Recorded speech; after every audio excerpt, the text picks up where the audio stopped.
Late Night Health continues. I'm Mark Alyn. Our guest is Anne Hodder, and you can go to annehodder.com to find out all the services that she offers.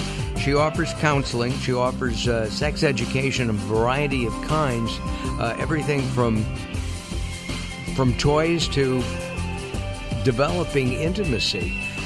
We're talking about people who are over 50 right now, who may or may not be in a monogamous relationship and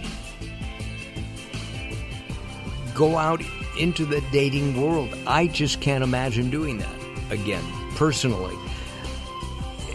The word, a lot of work. I'm sorry, say that again, Anne? It's a lot of work. It is a lot of work. Without that intimacy, without, I guess, knowing somebody, you said sex sucks. Well, I think, yes. I think without empathy, it sucks more.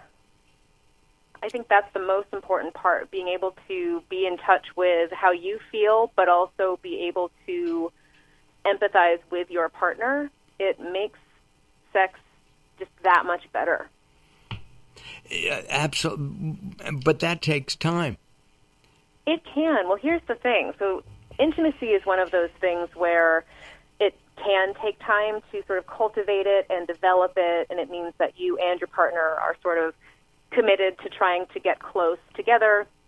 But the thing about empathy is you can really have empathy turned on all the time with any type of human interaction that you have.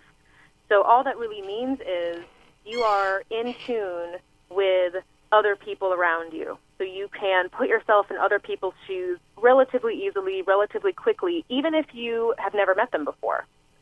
By practicing empathy and being in tune with your feelings as well, it makes any type of interaction a little bit easier, whether that's with the checkout counter person at Trader Joe's or with this person you just met on a dating website.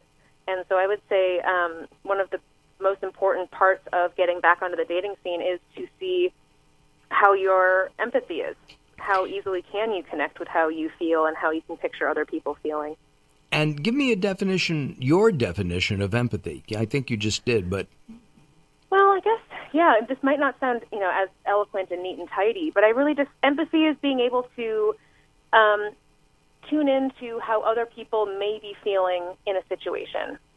So that could be anything from like reading body language and facial expressions to actually being able to physically feel what they might be feeling. Some people they describe themselves as being empaths or emotional sponges. Right. And really what that means is they're able to sort of walk in the world. They might be in a crowded room and they can actually feel what other people around them are feeling. They can sort of register whatever emotional or energetic output other people are giving off.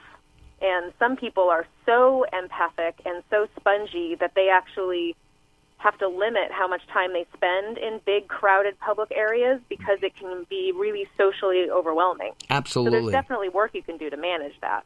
And there's also, then there are people who are energy vampires.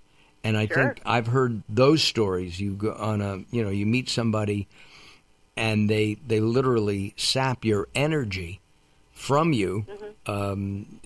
They may not even be conscious of doing that. What would be the number one Anne Hodder rule when you're just getting back into a dating a situation? What would that be? Say, hi, I want casual sex too. I'm looking for a relationship. What would it be? Well, I think the number one thing is know what you want. Be really clear about what you're looking for. And at the same time, be kind to yourself and then be kind to the people you end up meeting, even if it ends up not working out, and just really practicing clarity and kindness. And safe sex.